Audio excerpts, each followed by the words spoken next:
right.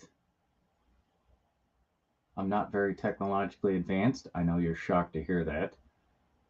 And I'm pretty sure we're not live streaming to Facebook because I'm using Restream and it did not seem very pleased with that. Told me I'd toggle the channel off. Don't know what that means, and I did it, so I'm betting if you thought you were on watch on Facebook, you're not. At least not live. We can probably put it up there later. Anywho, welcome to the Sitrep podcast Wednesday night live stream. And tonight, haha, suckers, you got me. I don't know if I've got anyone in yet, so we're just going to chill out and hang out for a minute before we get rolling with these things. So let's see what we got going on here.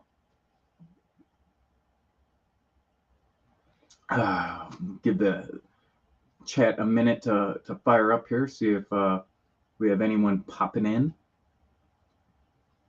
And if not, then I'm just going to get rolling anyway. I'll just talk to myself while we go ahead and work on the board. We're going to continue the project where I left off. I have not worked on it at all, which was kind of killing me for a while, not going to lie.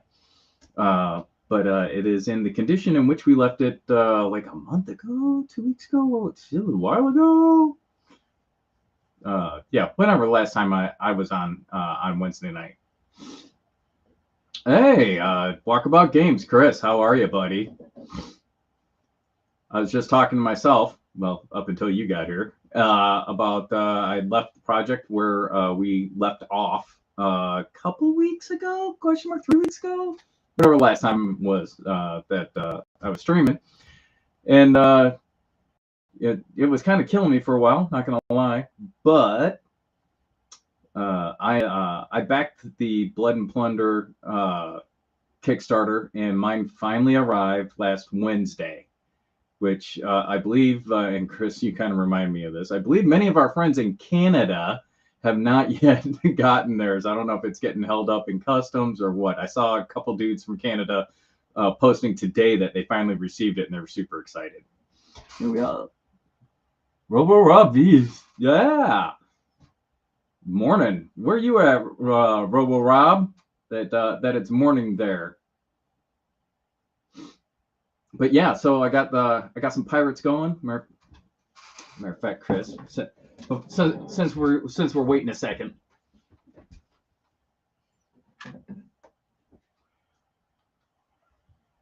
That's how. Oops, let's get that up there where you can see it. That's how far I've gotten on my first sloop. So I'm pretty happy with that. I got the plunder monkey up there on the hatch. I got to finish some of the detail work, the guns I need to finish painting, and what else? Like the little pilot cannonballs, some of the stuff that just hangs out on the deck kind of deal. So I'm pretty excited about that because prior to this, I have the original Blood and Plunder starter kit, the one-player one.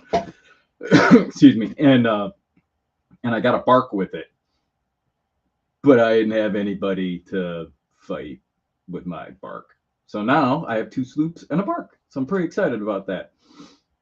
I didn't do the all-in super cool, crazy, get 9 boxes of stuff kit. I got the starter kit, and then the what do they call these guys? The Pirates of Legend. Those dudes. So pretty excited about that. I have not cracked them open, as you can see. The 2 sprues was at the box of plunder, whatever they call it.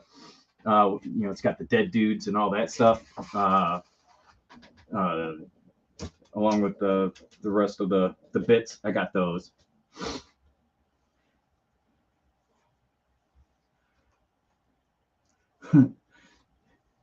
Ticked over lunchtime, lost track. Well, I feel you, Rob. I hope you're having good weather down there in Sydney. I suspect that Chris is still probably a frozen tundra, and it's like 30 degrees Fahrenheit and kind of a drizzly rain snow mixture here tonight. So not the best of weather, but good weather to be inside.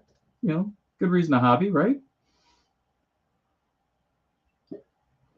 Yeah, the kit comes with a paper mat. It's land on one side, water on the other, and it's a nice mat. For a paper mat. I didn't get like the really cool neoprene mat or anything, so I'm digging it.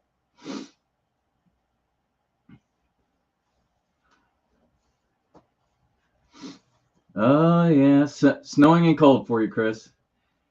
James, what up, brother? How you doing? Risky in the house.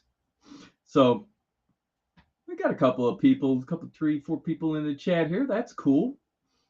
Digging it. So why don't we go ahead and get started? I'm gonna switch over to the project cam here. Boink.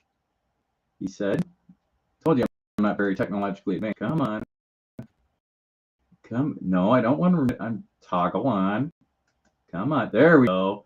And then we'll get rid of this."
All right, do you guys hear me now?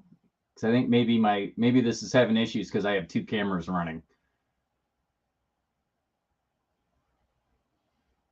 Damn it. Can you hear me now? Still going? Yay, nay? What are we doing here?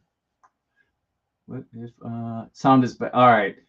So I think, man, thanks for joining. All right, I think what the deal is that Restream or my PC is not liking. Yeah, Chris is not liking that my it's not using the mic off of my other webcam. So when I switch over, I lose my sound. Well, let's see if hold on a second. Let me go into settings here. Let's go with let's see some video, not that one.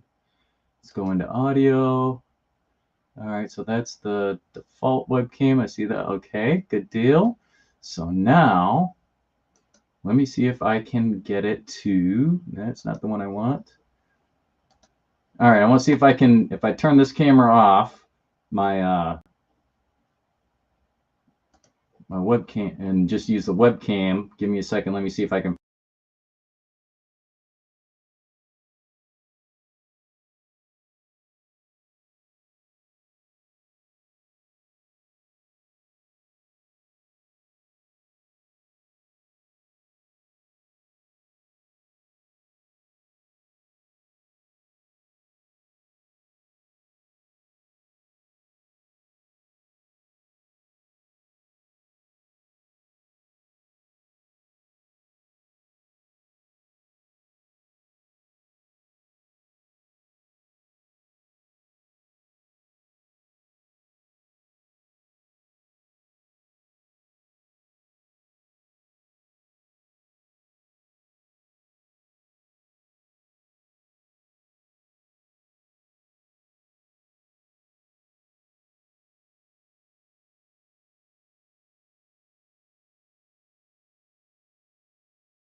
All right, so I don't know how to make this thing use my webcam microphone.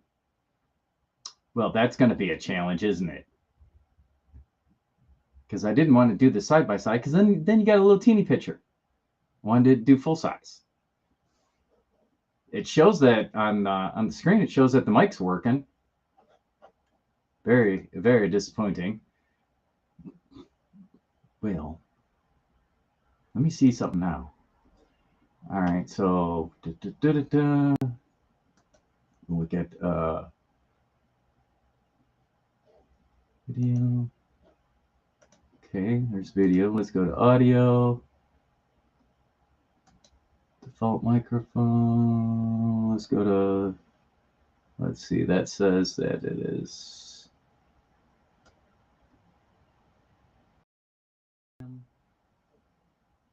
All right. Survey says. All right, I'm going to try this one more time. And if that doesn't work, I'm just going to roll with both cameras on. So I'm going to try shutting off the talking head camera here and see if the project camera will work. So let me know if you hear anything.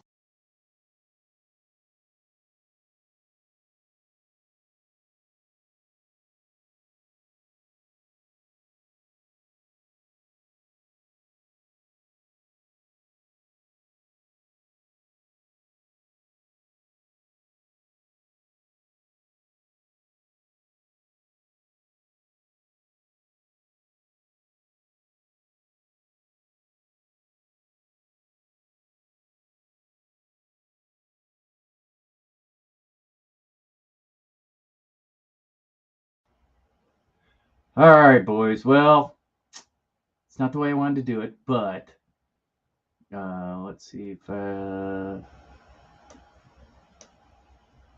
is that better? A little bit, a little bigger, because when I go into settings, it shows that my mic's working, it's picking up all the sound and whatnot. But when I look at my studio over here, my little thing on the left there, it does not show any sound for this, and I don't know why. And Chris, you're 100% right.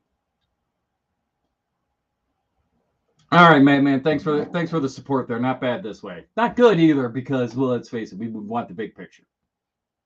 But nobody's ever accused me of having the big picture anyway. So let's go ahead and get started. As I was starting to explain, and I don't think you guys heard, we're going to use this guy because I can't use my hot wire cutter. And the right-hand table's clear. Awesome. Okay, great. I'm glad to hear it's better for you, because I can't solve whatever's going on with the microphone. So I can't use my foam wire cutter in here. I tried it the other day, and the fumes are just horrendous. So one, my health, but two, it stinks bad, and my wife will get mad at me, and then she won't let me play with my toys in the house anymore. So we don't want that to happen. So we're going to be using the hobby knife, the big long bladed guy here. I did change out blades, so hopefully it's not super squeaky. You know, we don't need to listening to it trying to squeak through all this. I'm sure that's still going to happen anyway, but hopefully that'll keep it down to a dull roar. I've got another knife, and I've got some fresh blades as well that I can change if I need to. So we've got the high ground over here. We've got a little bit of elevation over here. Matter of fact, you know what? I think I'm going to switch this around, because I want to work on this corner over here. So I should probably not have that be the farthest away. So let's do that. So now I can work on this section a little bit, if I can get that in shot. Let's see here. So no, I still can't get that in shot. I have to rotate this all the way around. So I can work down here a little bit, because I think I'm going to have this just kind of flow in naturally kind of deal. Let's see. I'm going to pull these toothpicks out of here right quick. We don't need those anymore. And I'll just end up having to work around them. Ooh, that one's not coming out. It's all right. I got something for you. Haha. All right. Good deal. So let's get after it. Oh, Twitch kicked you off? Oh, Madman, you asked what the HOC is. So the HOC is, you know how everybody's got the little man cave, their little nerd cave, whatever. The HOC, Chris nailed it. It's the Hobby Operations Center. Huh? You know you like it. You wish you thought of that. So I'm just gonna start. Start carving some of this stuff off. We'll make this just kind of flow into the ground a little bit, I think. Whoop, he said. Let's get this. All right, we're gonna give that a little more. So I'm glad I changed my blade, because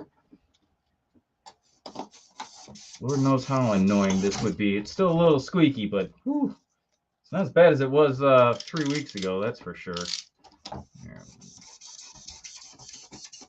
Try and make this some sort of level that a actual miniature can go up and down easily. And again, all of this is going to end up covered in sculptor mode anyway. So we've got that going as well. All right, so got a little bit of that going on.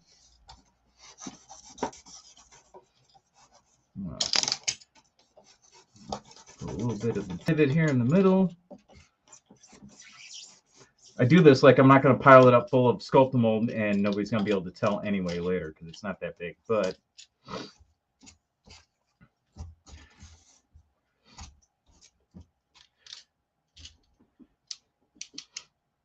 Chris, why you got to bring up crafting operations? And I am not. It's not going to be the cock.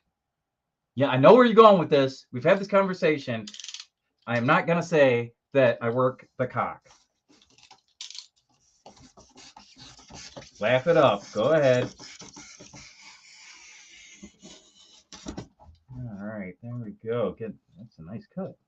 Gonna work around that guy a little bit. Pivot. Right? Right. So, hopefully, yikes. I'm out of space for my knife there. Let's see if I can. Speaking of pivot, pivot this over by here a little bit. I know this is the best view ever, right? Here's me blocking the entire shot, but I kind of need to get in here.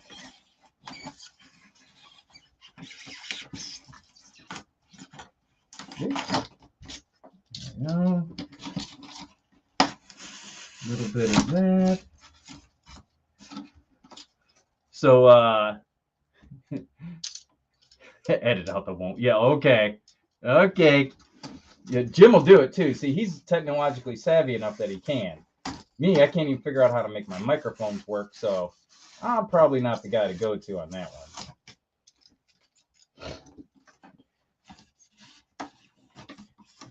So I posted something on the Facebook, on the Sitrep Facebook page yesterday, day before, something like that. Adepticon's coming up. We got any takers there? Anybody going to be heading out to Adepticon? Chris and I are planning on going, but it's also local to us, so it's not that tremendously big a deal for us to get there. It's not like we have to travel across the sea or come from another country or anything. But that's a fun time. We really enjoy that. I might have to see if I can get a hold of what's his name, Chris? Mike Flannery? The guy that was in charge of all the historical games last year. I may have to give him a push and see what they got on deck.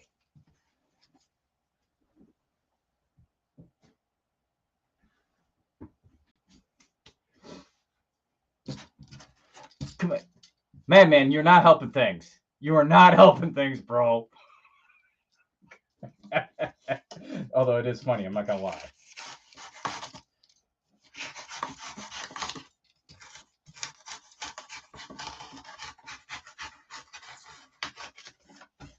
Not gonna lie. Good times, man.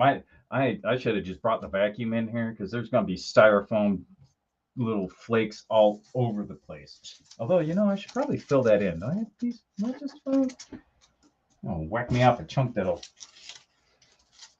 fit in there. Something, right?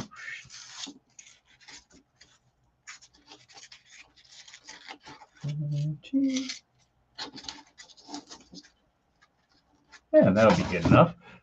We'll go use that new glue. So, for the historical stuff at Adepticon, I agree. Looking at what they've got up thus far, it doesn't look like anything, which is weird. But I know that they're doing stuff. They've got they put those guys over at the Hyatt. They're the Renaissance, like the main vendor hall is, and the Golden Demon stuff, and all the classes and that crap. They get relegated to the outer rim, as they call it. But I know that they're planning on having some stuff. I'm gonna add a little bit more there to fill in that chunk, just so I don't have to fill it in with Sculptamold. But yeah, I was looking at the web page earlier today at lunchtime. That at least if my boss sees this, it was my lunch break. But I was looking at the webpage earlier today, and yeah, I did not see a whole lot. Although I know Warlord Games has been putting out stuff that they're going to be there and doing things. I'm sure we'll see John Russell there. The Lead Pursuit podcast was talking about it yesterday. I think today or yesterday I saw a blurb from them, and they're all historical stuff. So apparently, they've got a line on something there. But yeah, they had a huge room that was, I think it was mostly Chris. What was it? Probably Flames of War and Team Yankee for the most part. There's a little bit of Saga going on in there, if I recall, and a couple of I think they were all Civil War games. There might have been a Revolutionary War one mixed in there, but I think they were all Civil War games. But those were all those little epic scale games where you've got a counter that represents a whole brigade or something. But I'm pretty sure that they're gonna it's not like historical suddenly stopped going there. I don't think that's a thing. I just don't I haven't seen much on it either. So that's why I was saying I got to get a hold of Mike and find out what are they really doing this year, because I'm presuming that they're doing something. They should be. Can't just leave all us historical guys out in the wind. Although not truly historical, and I'm not sure who's running it. I think it's one of the local guys here from our Chicago area group, but there's going to be Dust 1947 there. And I think it's one of the guys from the Chicago area Dust Warfare group, which is the Dust group that whenever I get a chance to participate, which has been rare as of late, but whenever I get a chance to participate, those are the guys I hang out with and play a little bit of Dust with them. So I'm looking forward to that as well. One of the things about last year was, Chris and I we were there. We didn't go there Wednesday night, but we were there every other day. but we didn't play a single game. Now I went to 3 classes, question mark? Yeah, I think 3, maybe 4. No, 3. And I'm going to try and sign up for some more classes. Apparently one of them should be how to restream and set up your other camera and its microphone. But I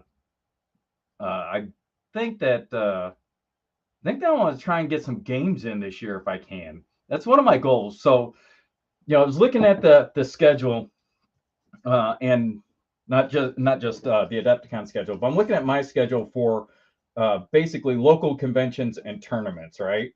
And I've got basically one a month coming up. So in January, now hold on to your hats and let me finish before y'all freak out. So end of January is Holy Wars. That is a local Age of Sigmar tournament. I do not play Age of Sigmar. I didn't pick that up. But a close friend of mine runs that tournament. So I help him with tournament setup and whatnot. So I've got that going on at the end of January. And then February, we have another local tournament or another local convention called Polar Vortex. Appropriately enough, because that's kind of how it was the last time I went there. Which, by the way, I'm an award-winning painter there. I also entered the only model that was in that division, so hence I win. Polar Vortex is actually in February. It's the 17th through the 19th this year, Chris. Traditionally, it has been at the end of January, right around Chris's birthday, when he will, turn ancient. Not that that's new, but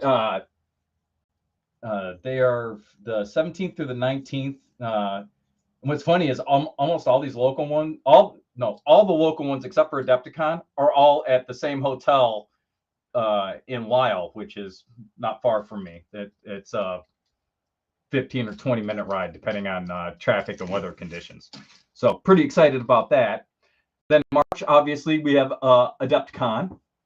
In Schaumburg over at the Renaissance, as well as the Outer Rim at the Hyatt.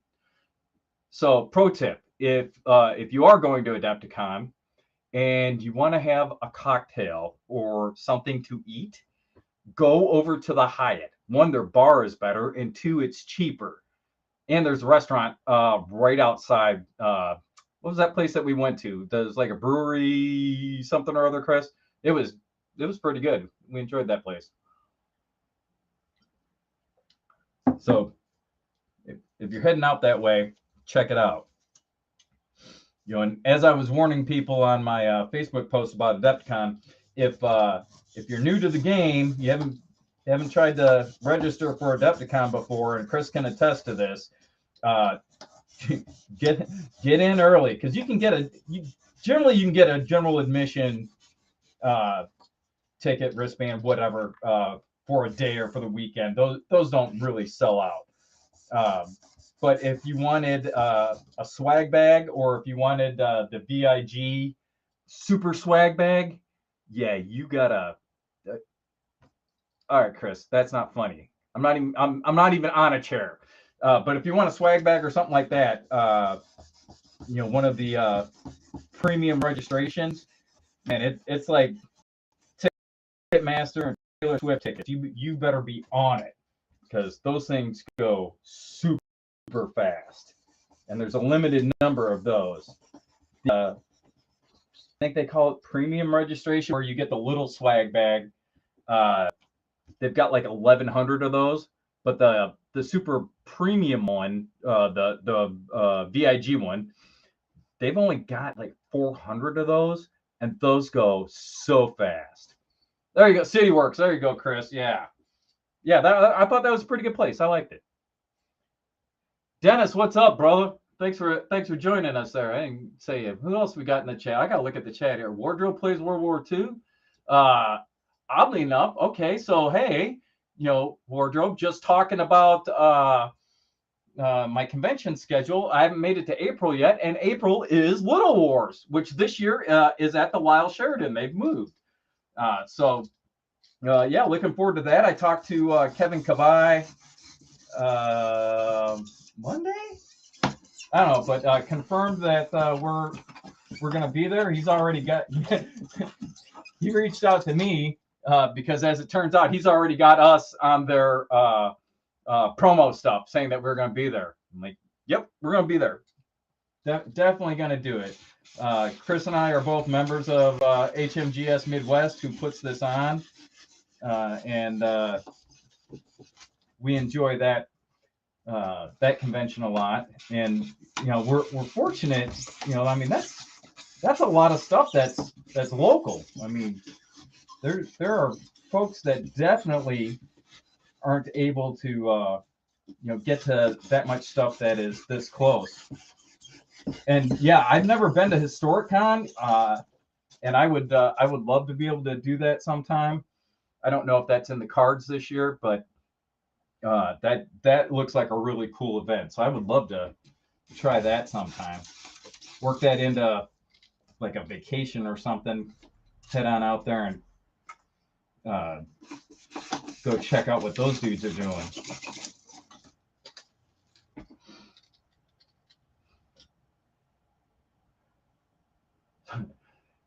Made one Cold Wars back in the 80s. Only stopped by look-see as I was in a seminar. Oh, so you went to the seminar, cool, and then you ended up at Origins, huh? Yeah, come on out and join us when you're able to do that. I get that might be a tough nut to crack. Just one, I am sure that is an expensive proposition coming from Sydney, and two, just the logistics of it, and the time required, because you have much more travel time than we do, obviously. Even if I'm going to Pennsylvania, I mean, I can drive there in, I don't know, 10 hours, 12 hours. I've never driven out that way. Yeah, that's what I was saying, Chris. It's an embarrassment of riches, right? I mean, we got a bunch of stuff right here. If I wanted to go to Gen Cons in Indianapolis, that's a 4-hour ride from where I'm at. If I wanted to go to RockCon or GaryCon, any of that stuff, those are like 2-hour drives for me. So I mean, there's a lot. It turns out the Midwest has a lot of stuff out here going on. So I'm pretty fortunate that if there's stuff that I'm looking to go to, I'm kind of debating whether or not how much I really want to go to Gen Con. While I'm talking about how excited I am to go to all these tournaments, I actually hate people and being around them. So I got that going for me. I don't know if I would do well in that environment. That might be the kind of thing I could like dip into, but I don't think I would want to hang out there for any extended period of time. That would probably kind of make me nuts, not gonna lie.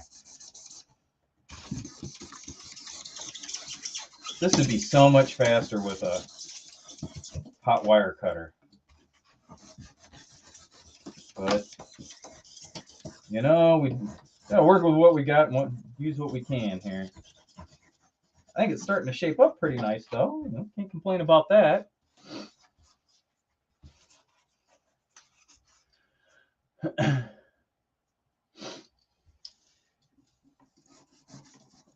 Oh, work seminar. Well, hopefully it was a good seminar for work.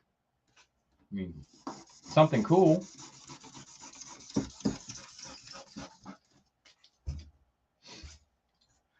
So other than the rest of you nerds staring at me, shaving styrofoam here, you guys working on anything? You building anything? We got projects going on? Yeah, vacuum shop. Yeah, the shop vac will be up here later after the show. I promise you that, sir. I'm pretty sure my wife would lose her shit if I tried to suck all this up in her vacuum. Because as Chris can tell you, my wife has a thing for her vacuum. So if I did anything to her vacuum because I was sucking all this stuff up, I would pay. And we don't want that to happen. No, sir. No, sir. I kind of want, I think I want to see if I can get a little bit going in here, so it's like a natural, like a little more natural path right here. Yeah, remember what I said about my knife not being so squeaky? Sorry about that, guys. Turns out that's not exactly a thing. But I'm digging. There we go. Digging the effect. I'm getting what I'm looking for here. Trying to get me a little path going on up here.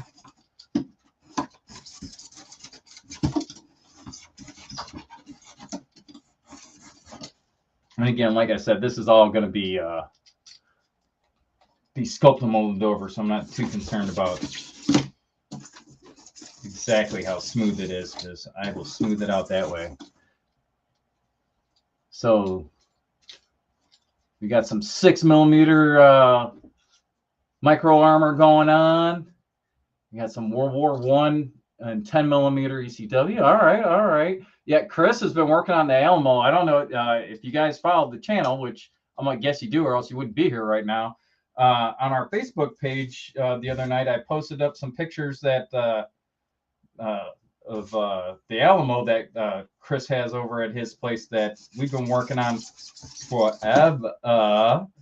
It's been a long time coming, but it is built. Now it still needs to be finished. We haven't done any of that stuff yet. We'll start working on that. But yeah, it's built and it's cool. That's a chunky boy. That boy big. I mean, it's a solid 3 foot by 4 foot chunk of real estate. So that's a pretty big model. Although Chris and I were like, well, we built this. What are we gonna do with it? Because I don't think we have any miniatures that actually fit that. If we're using it as the actual Alamo. So we're gonna have to work on that. Particularly if any of you got a line on some STL files that would suit the bill, let us know. Chris and I both have 3D printers. We can print something out pretty easy.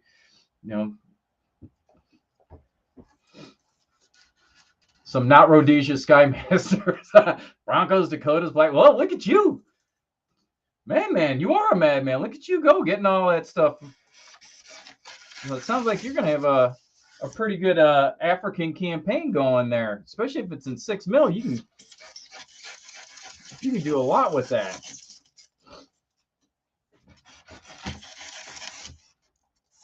You'll have to throw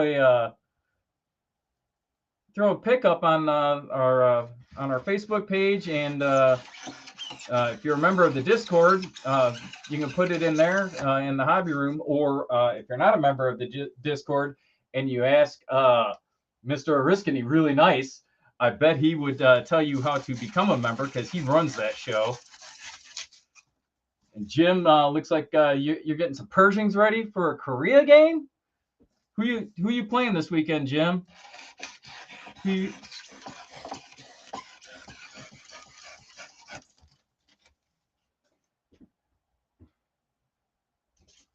Looks good, but I bought a whole crap ton of other things. More bought than painted. Well, isn't that the way of it, Matt? Yeah, brother. Bought more than painted. Hallelujah. I think we all know the words to that song. I would be willing to guess that there's nobody that is watching right now that can say, "Oh, I've got every single one of my miniatures fully painted." And if you do, one, I call bullshit, and two, yeah, you don't need to flex on us like that. It's not required. There we go. And now I can get a little bit of this going on. Whoop. There we go.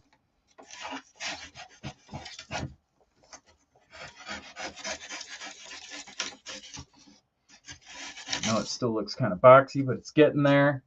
It's getting there. Yeah, why, right?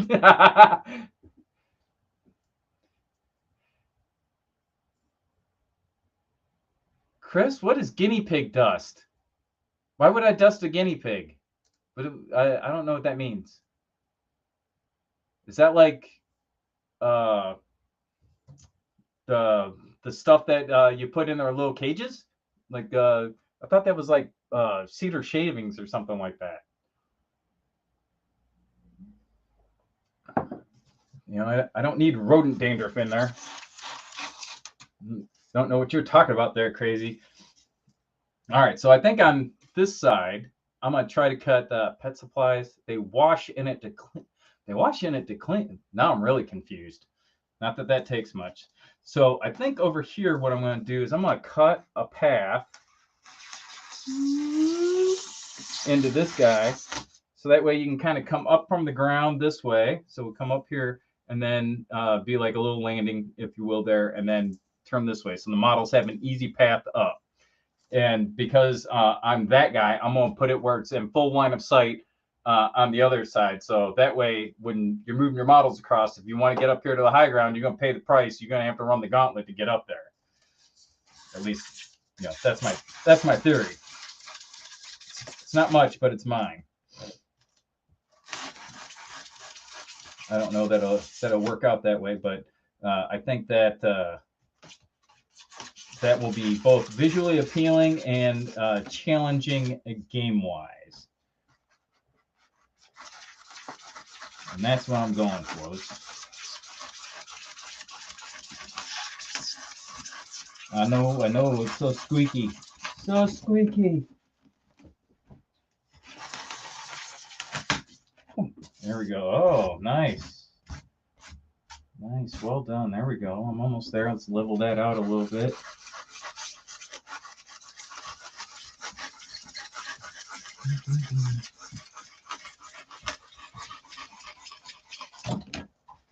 So you're all oh, Chris Long there got some nom coming up. Nice.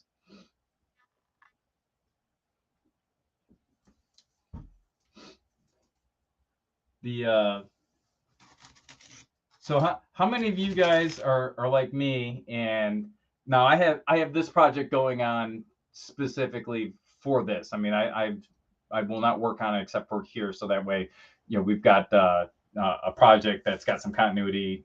You know, that I have a project that's got some continuity to it, and you know, we kind of follow along as we see how I mess this up.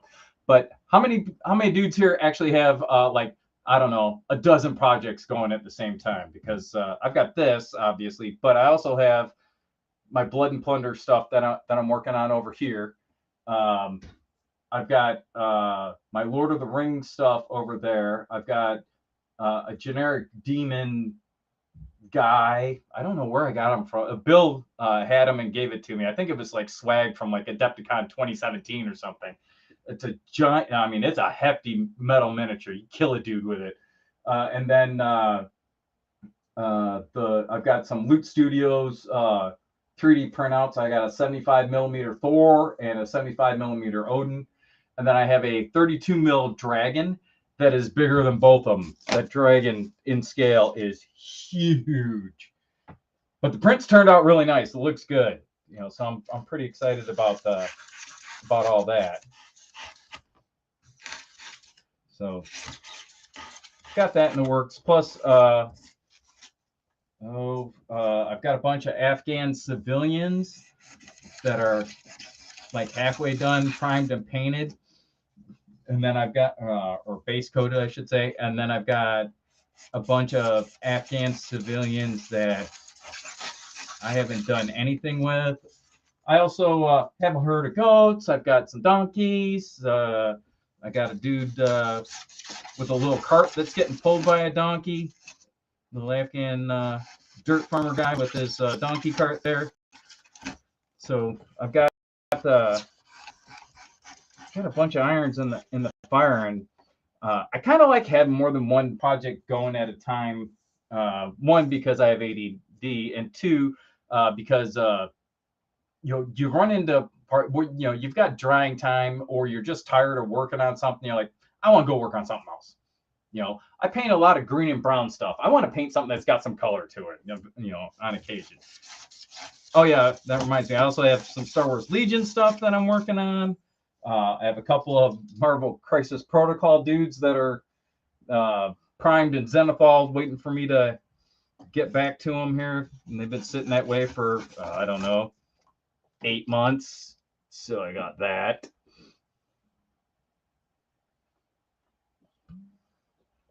So lots of irons in the fire. It's all a self-inflicted wound, don't get me wrong. But it's kind of how I prefer to do it. I like to have stuff going on. And if I only have one project and like I'm waiting for something to dry, or I'm waiting for glue to set, or I'm waiting. Raz, what's up, buddy? Rasmus, did you get your Kickstarter yet?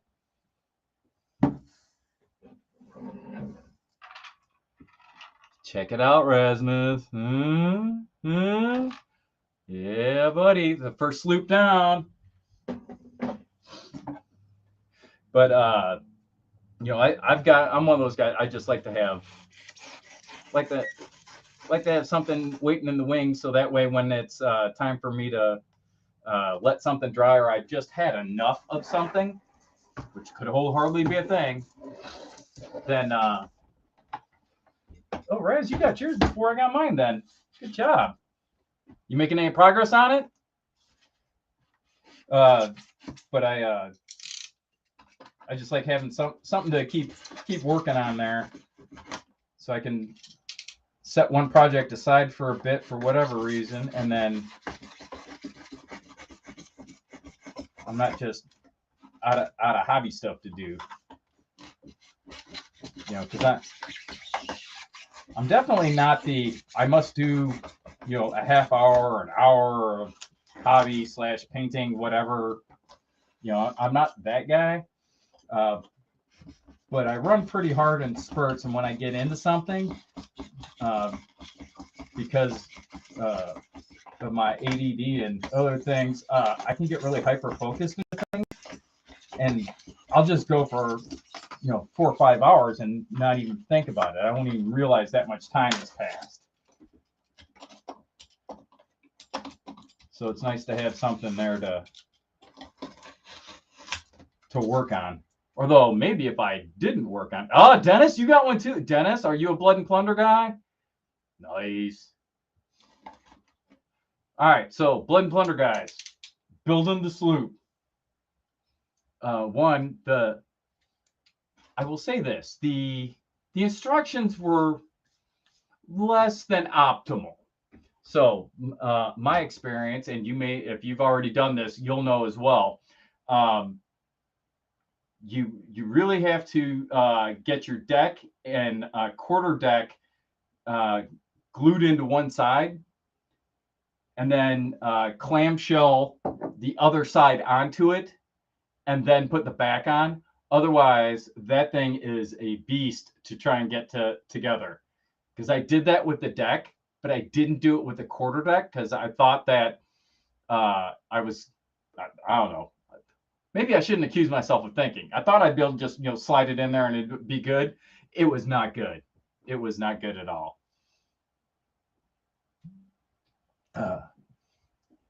So got that going for me.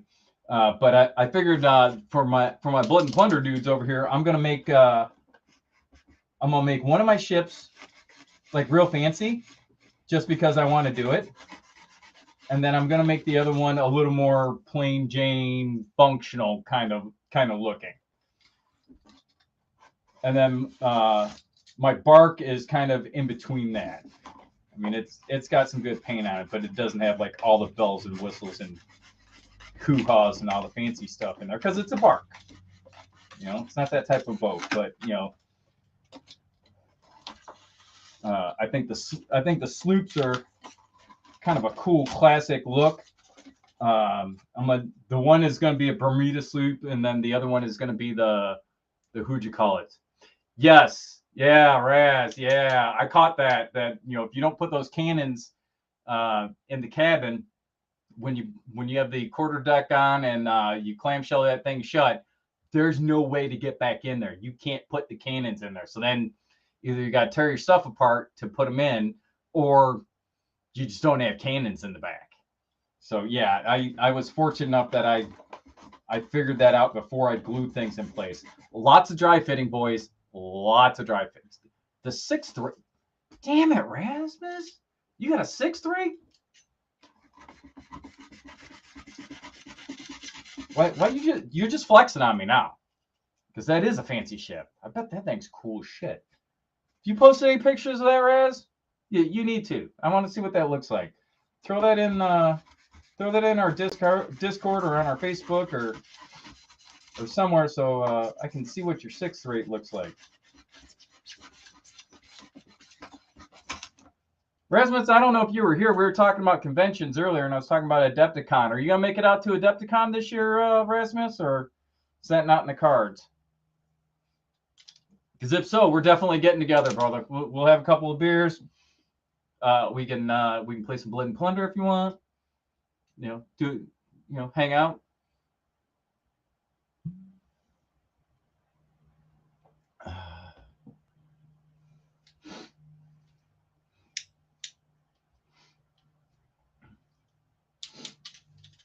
Yeah, I think Rasmus, I think the last time I saw you there, which would also be the first time because it was the first time I actually went, was 2019.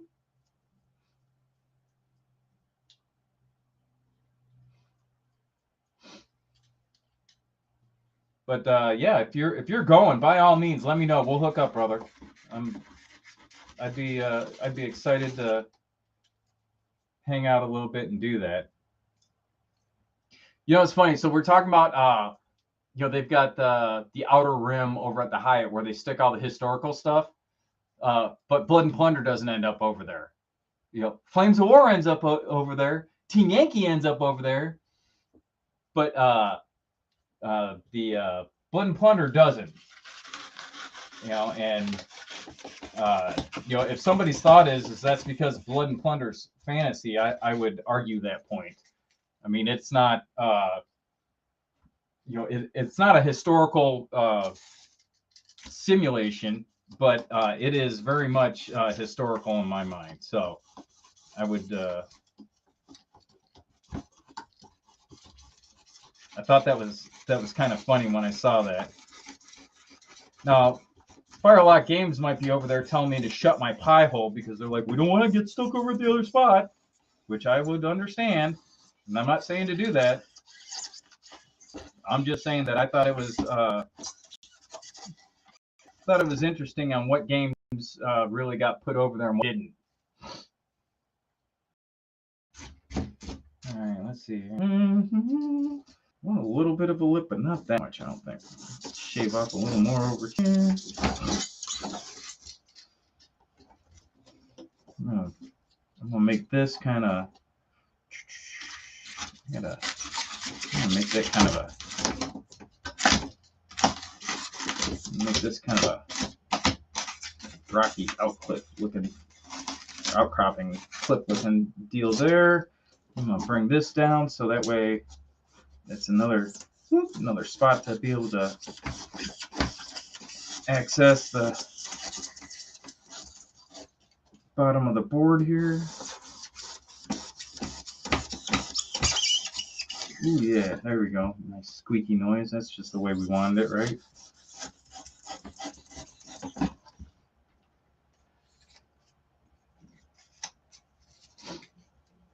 Yeah, Rasmus. Yeah, it's on the game side for sure, but I would argue that it is a historical game.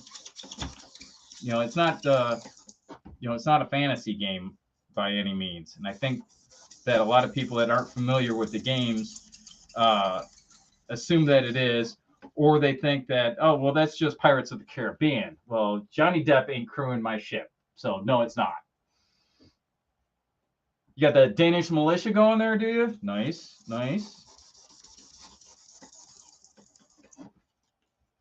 We keep talking like this, and what's his name?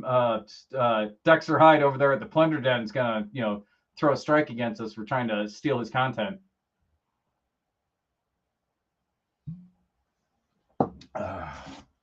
Yeah, I hear you. It's probably not the best technique, Madman, but I have a little bit of experience, and I will make every effort to not chop myself up.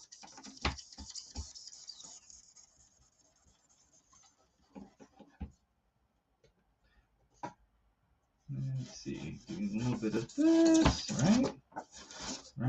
Right? Yeah, there we go. All right, I think a model could probably get up that, right? Let me, I need a dude.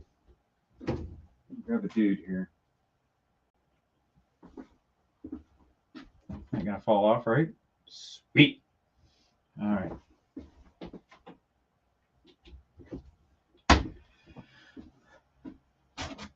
All tricky. All right, man. So let me tell you a story. so I do law enforcement training for a living, and we have a firearm simulation system. No live guns. It's a big screen and a projector, and it shoots an eye.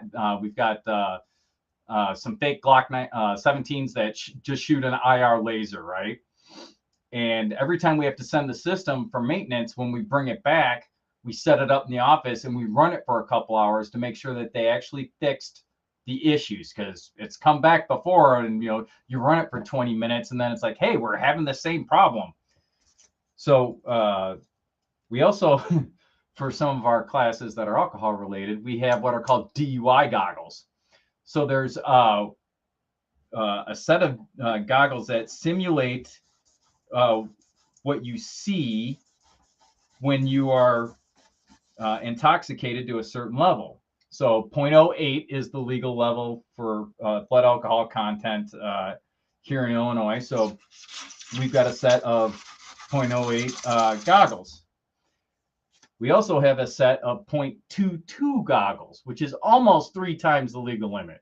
And 0.22, unless you're a professional, that's pretty friggin' hammered.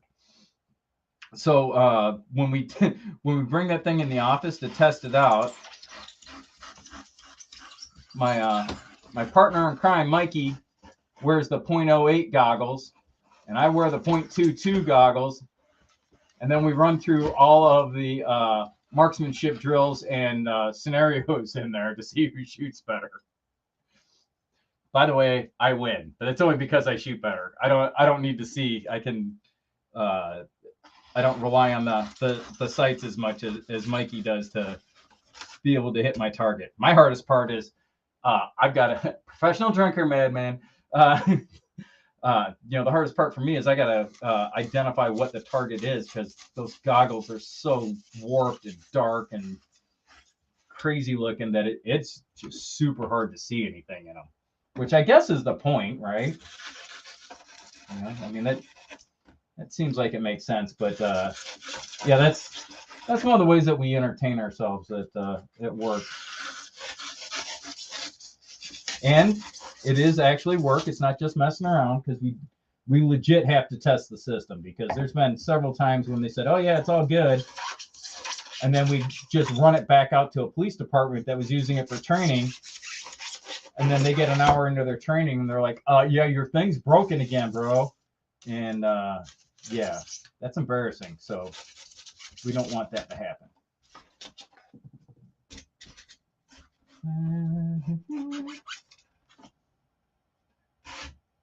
All right, I think maybe that's good. These are edges. I'm gonna leave those. I got that guy carved out. We can come up over here. We can come up over here. I should probably I'm gonna get this a little bit better there. See if I can get the edge down there a bit.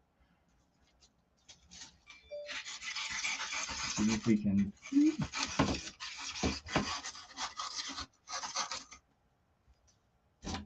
I should probably test that with the model. That's a pretty steep angle. Let's see if my little bro is gonna fall off here. Yeah, that's what I thought. He's a little that guy's a little steep. So we're gonna see if we can. I may have to kind of cut some steps into this. That's the way to do it, I think. I'll just kind of cut some giant steps into this. So since I'm gonna do that, let's I mean, there'll still kind of be a ramp, if you will, but, you know, path. But I'm going to make it terraced, if you will. How's that? Not a terrorist, but terraced.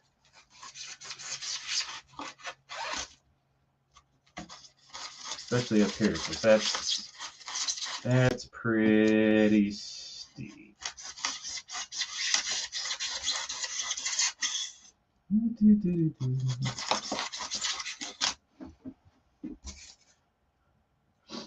Rough steps, yeah. It's gonna be real rough steps there, Chris, let me tell you.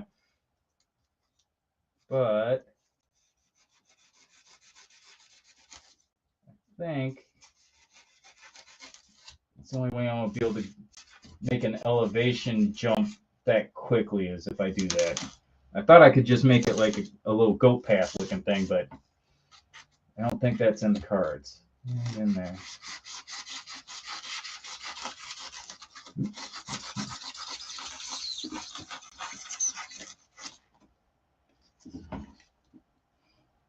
So, let's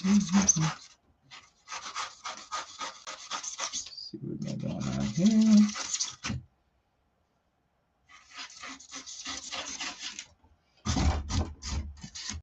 All right, let's square that up just a little bit. All right, so, ooh, still not enough. Take a little bit more off of there.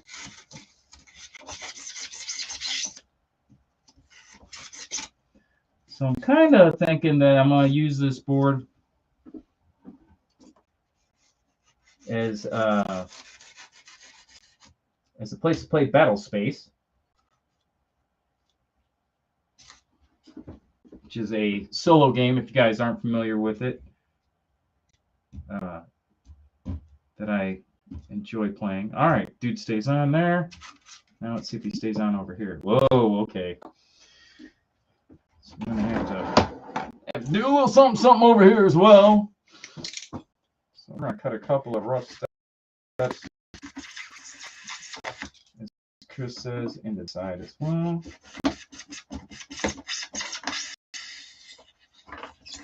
Go. Come on. All right. Reduce the angle on that a little bit so our dudes don't come tumbling down every time we try to. There. I wanna. Can't have my forces and my Taliban guys tumbling down off of here. Although, you know, fuck the Taliban. So, I'm sorry if you got your kids watching. Yeah, Chris. So, apparently, I'm not sure what exactly the relationship is between Rob of Table Salt Games, who is the designer of and owner of Battle Space, and Modifius, but there is some sort of deal there where Modifius is going to make a like a deluxe box set, and I asked him about it at Adepticon last year, and then you know their I was gonna say their marketing guy. I don't think that's. It's like their engagement guy or something. They called him like that. I don't remember. But he said, "Oh well, you know, pay attention at Gen Con. There's gonna be you know, we're gonna be announcing news there. Yeah, not about Battle Space. Ain't heard a thing about it since then. It's been almost a year, bro. What up?" But yeah, I enjoy it. I enjoy being able to play Battle Space. I like that it's a simple system because I'm a simple guy, as well as I enjoy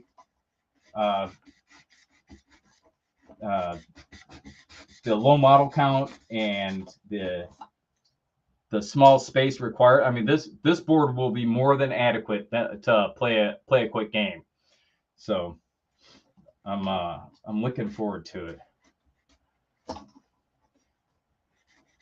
Yeah, Chris. You know, I've heard rumors, but you know, at this point, seeing is believing. I don't know how much I trust Modifius. they've got a lot of irons in the fire, I know. So that dude will stand. That dude will stand. Will he stand? Yeah, okay. Got a little hooped up right there in the middle of my step here. Gotta shave that guy down.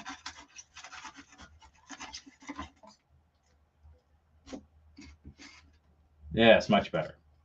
All right, good deal.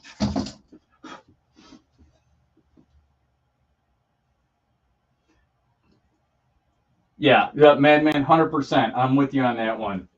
That's why I said seeing is believing. I don't know what the deal is, and I'm not banging on Modifius, by the way. For like I said, they've got a lot of irons in the fire. They got a lot of stuff that they're working on, but I'm not gonna believe it until somebody hands me a box set or I see it for sale, online or retail. Retail would really be awesome, right? Can you imagine Battle Space Deluxe box set in like Target? Yeah, that's why I said yeah. Rob mentioned it. Shit, last spring, last May or June, wasn't it? No, it was before that because I talked about it at DEPCON. Yeah, so it's been a while because I knew about it last year, March, to ask because I saw Greg and Alicia Beelzebub, formerly of Dust USA. Greg is working for Modifius now, and that's originally why I went over there, was to go say hi and talk some smack to him. And then marketing engagement guys like, well, Gen Con, we're gonna have some stuff. Yeah, but it's not the stuff I care about. So thanks for being on the show, buddy. All right, here. Should probably chop this up a little bit. How do I want to do this? This is pretty cool. Make that. Let's see how. Make that a nice steep angle over here. I'm gonna make this a cliff face on this side. There's gonna be no getting up this side unless you got some climbing gear.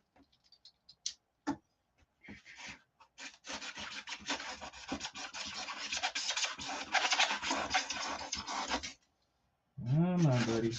There we go.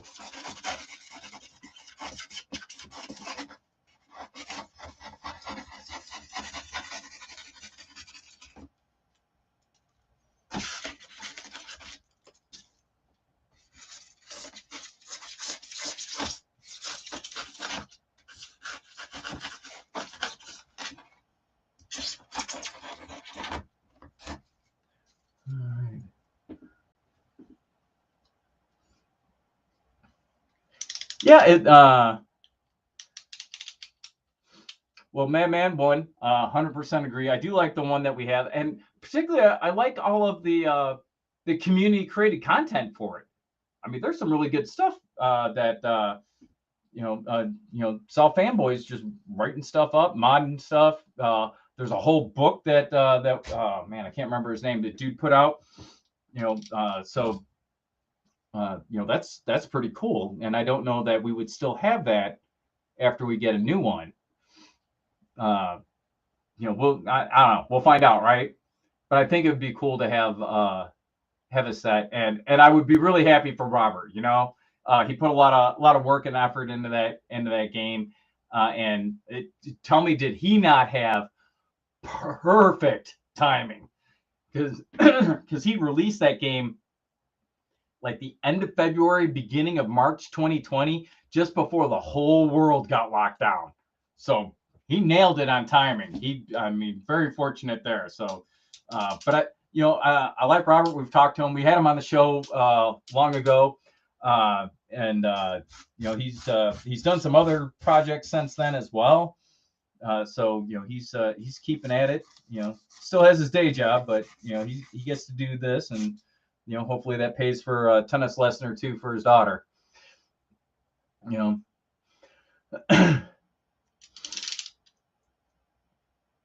Chris, to your point about Greg, yeah, it does.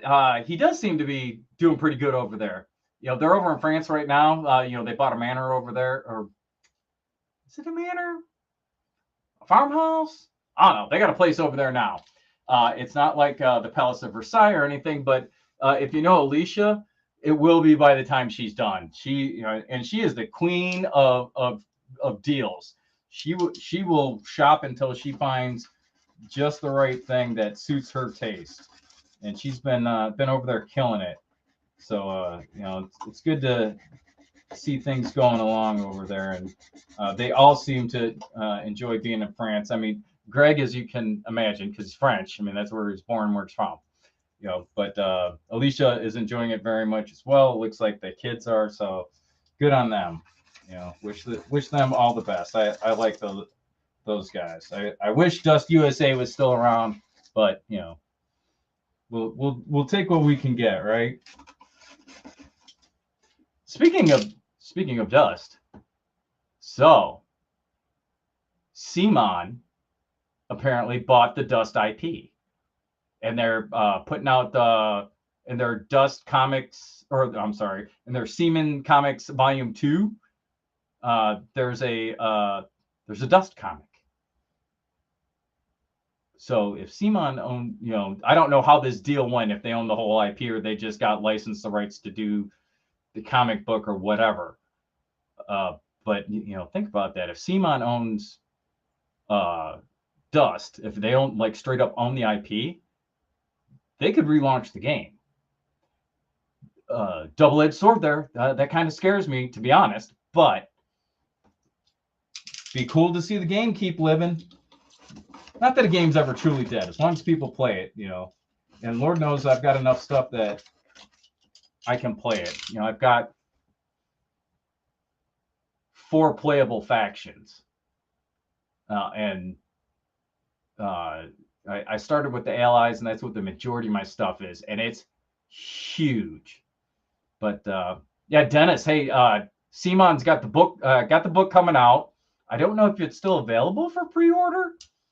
We put our order in probably 2 weeks ago.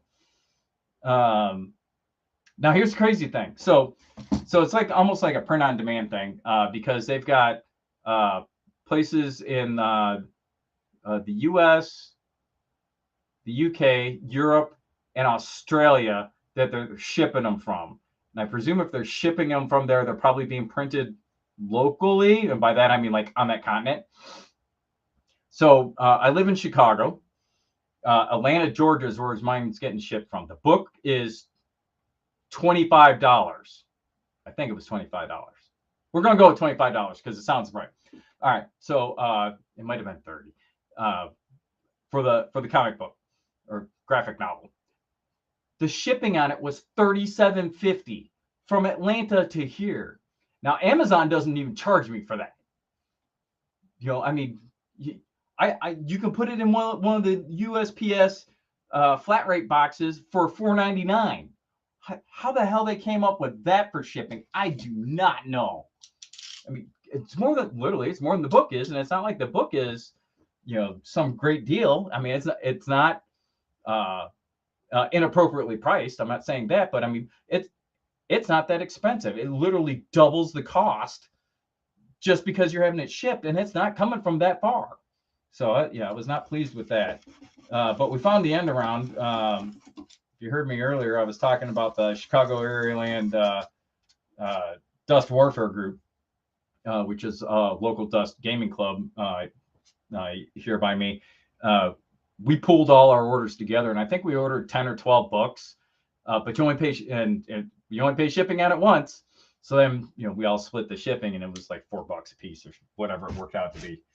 So that worked out for us, but I was not pleased to see when they came, when I went to order that thing, if they would have said it's $9.99, bam, done. Would have, wouldn't have been thrilled about it, but I wouldn't have reconsidered it all either. So I wonder how many sales they lost because of that.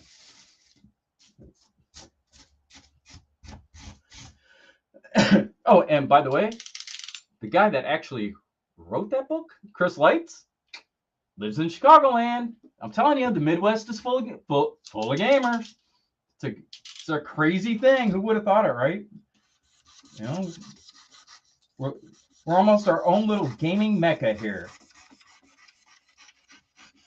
Yeah. Nottingham ain't got shit on us.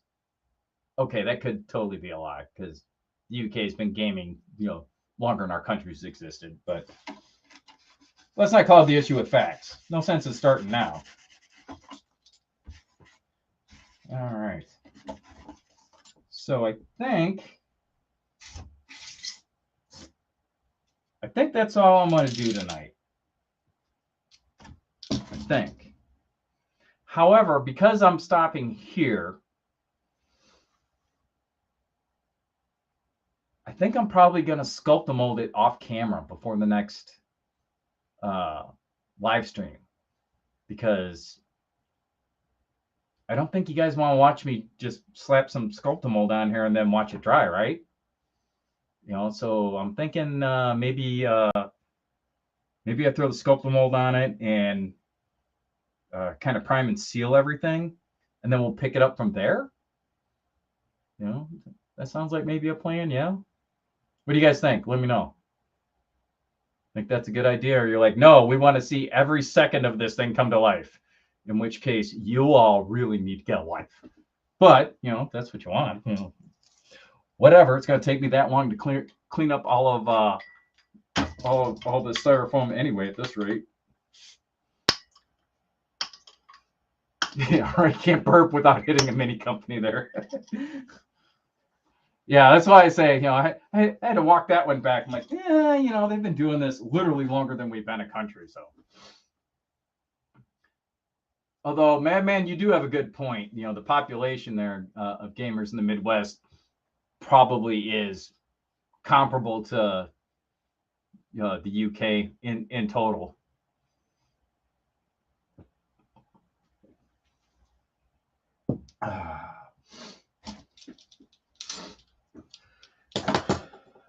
All right, boys.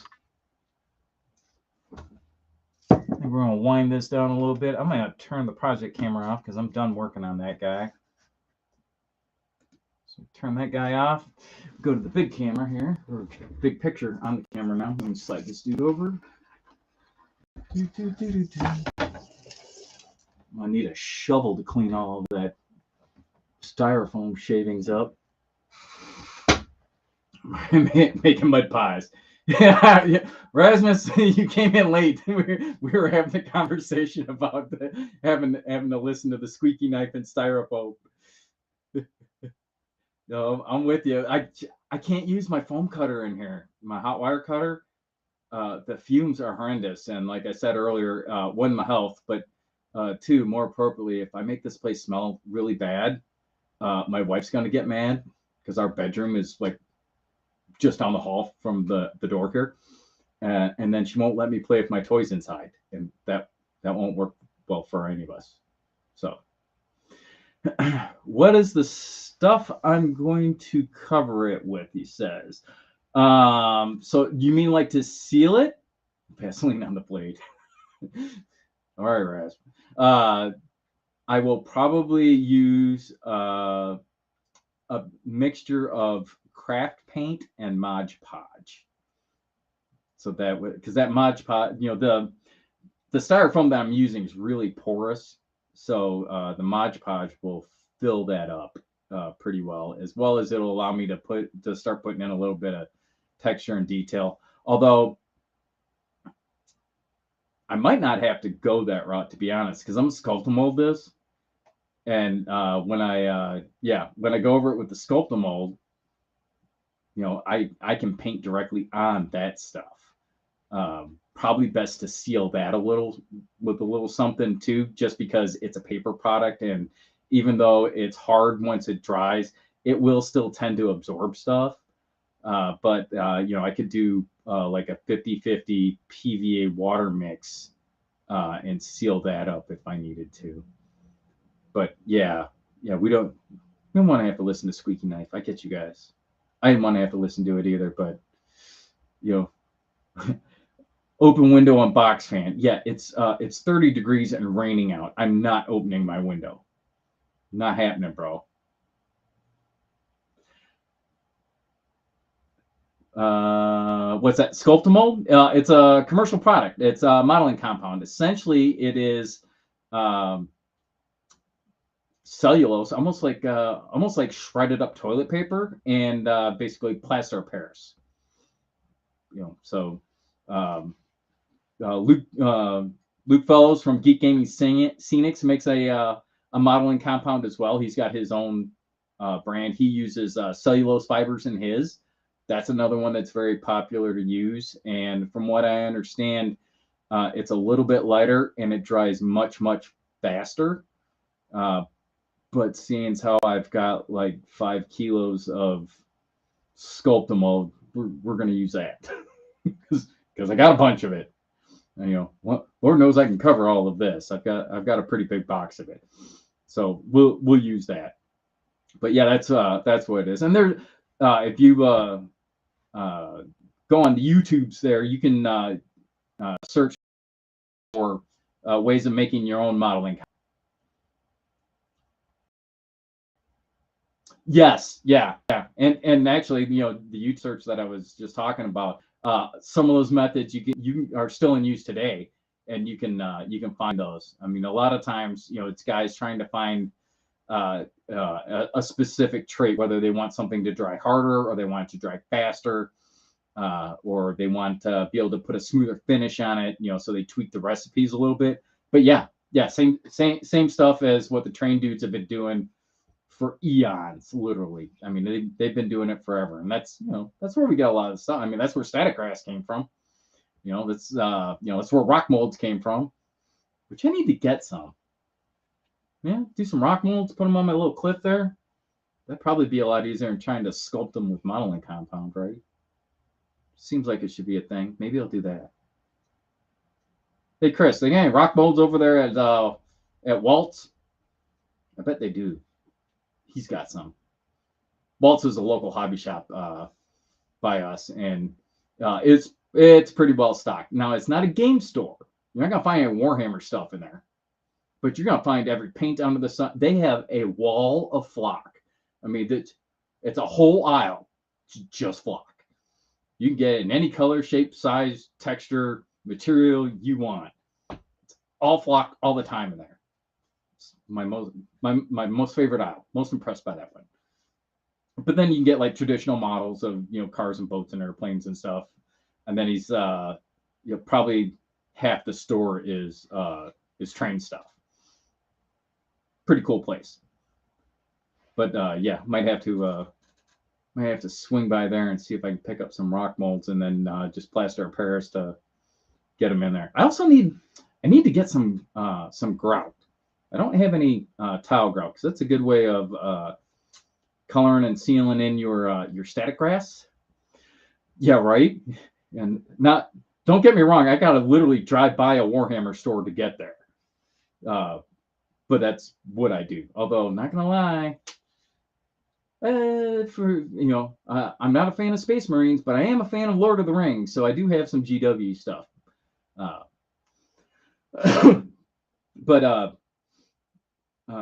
yeah, I think if I get some, I'm gonna go ahead. We've got a big, huge like flooring supply store by me, and I'm gonna see if either they've got some samples because I don't want a 20-pound bag of it, right? But either if they've got like sample size or follow me on this one. Hey, buddy, you got any of those grout bags that busted open because you hit it with the forklift or fell off the pallet or something like that? See if I can get some of that stuff. I might have to go hit those dudes up. See if I can find me a deal in there.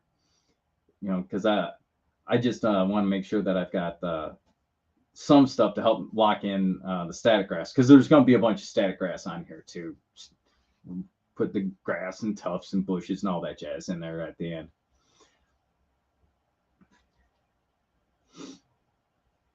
Traveler range, you say, Madman? I am not familiar with that range.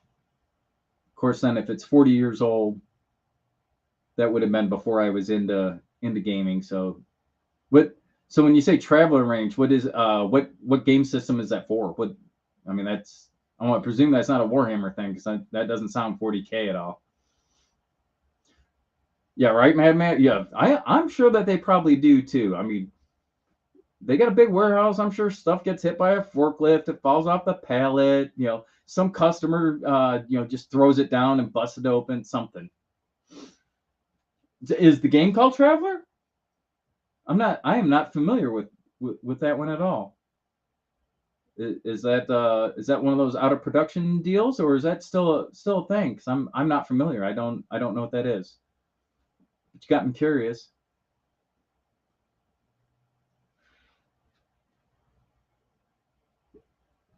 And Traveler is the 15 mil stuff.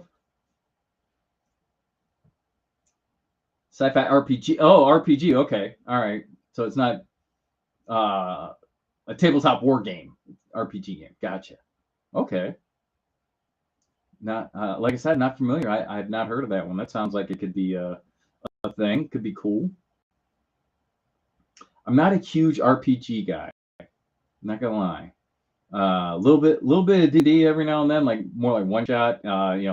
Give me my character sheet. Who am I? Kind of thing. But I did before Bill moved to Florida. He didn't know what he was going to do with this Twilight 2000 set, and he got the nice big fancy one, and I wasn't going to let him just ditch that somewhere. So I have that. I have not even cracked it open, but I do have it. So that may be something that I need to explore more thoroughly. Although, so we also have a local place to us, not far from Waltz, by the way, that combines two of my favorite things. It is a coffee shop, and the game, they call themselves a cafe. So basically, it's a coffee shop with a game lounge. It's got a huge game library there, or you can bring your own, but they've got tables and chairs and couches and stuff. So there's all sorts of places where you can play games there. That's what it's meant to do, is for you to come in there, play a game, whether you bring your own or you pull out one of theirs, and then drink their coffee and eat her avocado toast, because she's very that. So their snack selection, not gonna lie, not gamer food at all. You're not gonna have to worry about any Cheeto fingers in this place, because it's all like toast and fruit parfait and stuff like that. Which, fine, whatever. I don't care about that anyway. As long as you got coffee, I'm in. So we do have that going on. But yeah, they actually put out a thing the other day looking for RPGs other than D&D. I didn't even think about it until just now. Might have to look into that. That might be a thing, right? I ought to post back and ask if anyone else is playing it, and then I can make them teach me how to play it. Right? I'm just saying. No sense in getting crazy about it. If there's somebody that's going to do the heavy lifting for me, let's do this. That, and I have no desire to be a GM. I don't want to do that. Seems like a lot of work. I'll support them. I'll build you some stuff. I'll make you a little dungeon tile. I'll print and paint you a mini, whatever. But yeah, I don't think I want to actually have to be the guy that runs the campaign. It seems like a lot of work. I have enough time just trying to figure out my character and what they're doing.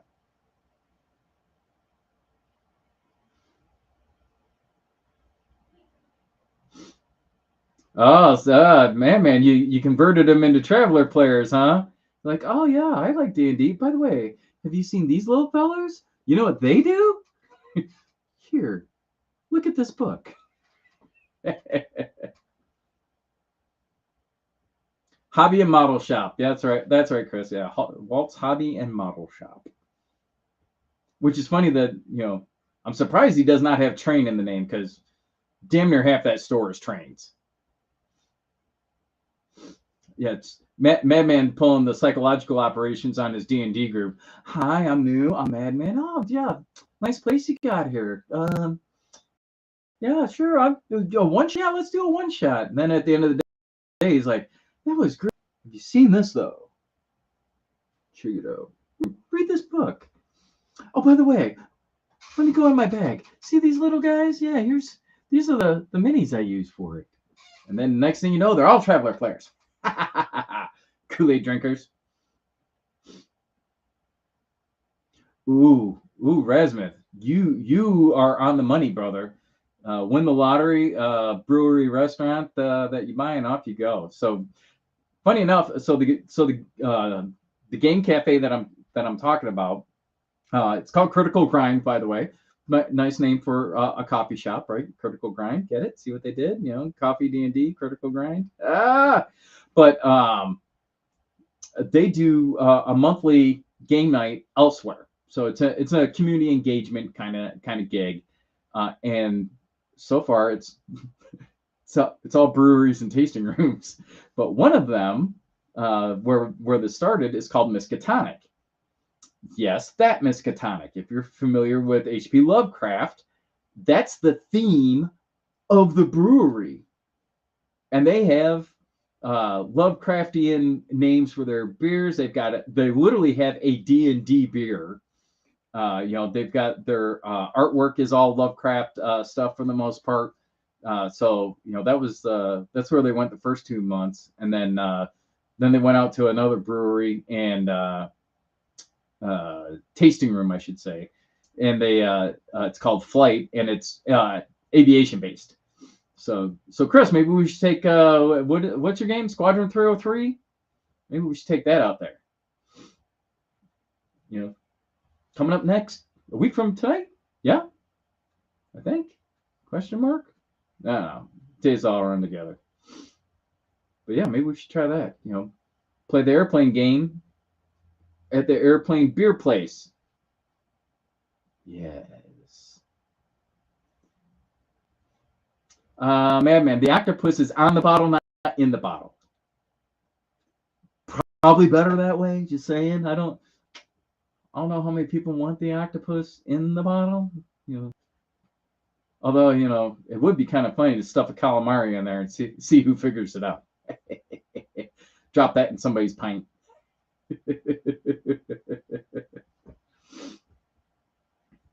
Yeah, the Loot Studios bundle. Yeah. So, all right. Well, it's just us girls talking here. Hold on. Grab this guy. Cannot grab him by the tail. Yikes! Almost knocked Thor over. Okay.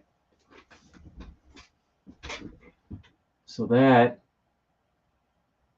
is the dragon from the December Loot Studios, and this is 3D printed.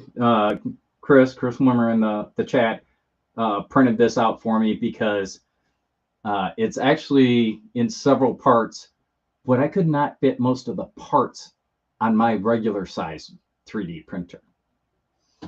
So, like those wings, they're each wing is separate. I could not fit either one of those on my build plate, as well as I couldn't fit the dragon body on there either. But what I could fit on there was Odin. So, give you the quick tour of Odin there. Yeah, this is it. This is what I got for a turntable. This is how high tech I am. And you wonder why my mic didn't work. But yeah, that's Odin. I've already given him a zenithal and done a little sketching on him, as you can see. And then Thor. Yes. This dude's bad. These are both 75 millimeter models. That dragon is 32 millimeter scale. So, hold on. This is a two-handed job here. So we're going to do a quick comparison. Dragon. Here, so hold on, I gotta back this up so you can see the base. Thor. 75 millimeter. 32 mil. So now, where we? I need a. Let me grab a little model for you. Let me find a fantasy one. Here we go. So, Dragon. 32 mil model.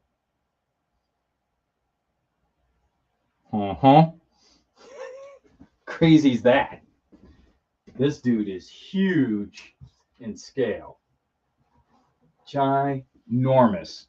Chris and I were just having a great debate yesterday because I called him up and I'm like, I don't know what color to paint my dragon. Because I don't paint a lot of fantasy stuff. So I was like, I'm not sure what should I do with that, right? So I'm really excited to do it, but I kind of need a little inspiration to figure out what to do exactly, if that makes sense. 32, the latest 25 mil. Yeah, I think you're right on that one.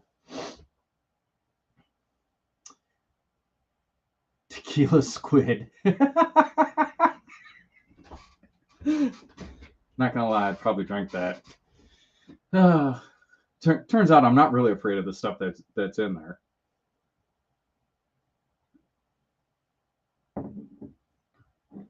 Oh no, Raz, did your printer fall victim to a busted pipe? Oh yeah, they have a statue size dragon as well. And I mean, this thing is it's ginormous. They also have a statue of Thor and Odin, Loki, and Hela. They're all like 2 feet tall. Crazy big. Crazy. They're really cool.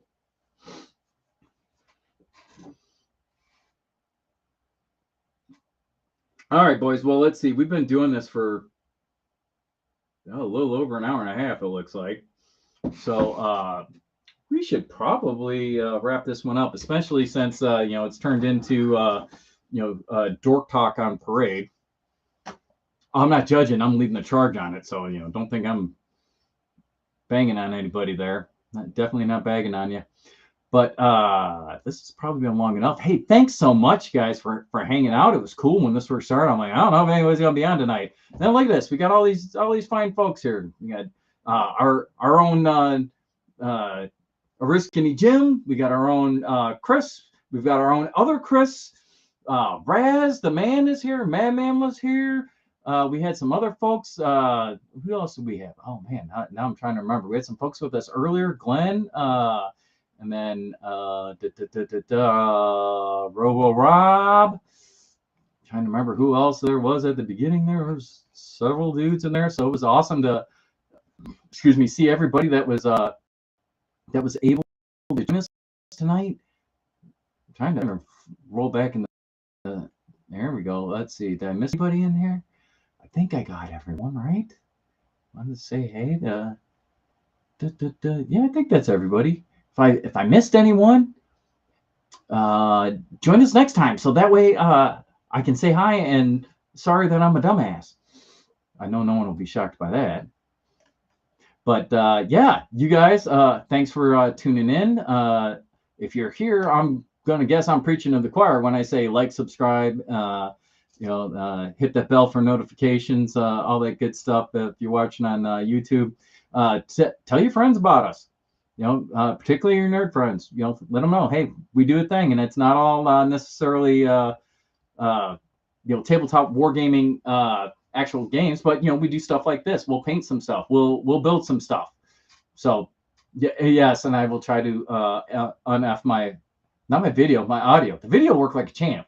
The microphone just sucks. So I will work on that between now and then, or I just will not use 2 cameras at the same time. Yeah, I got to sort that one out.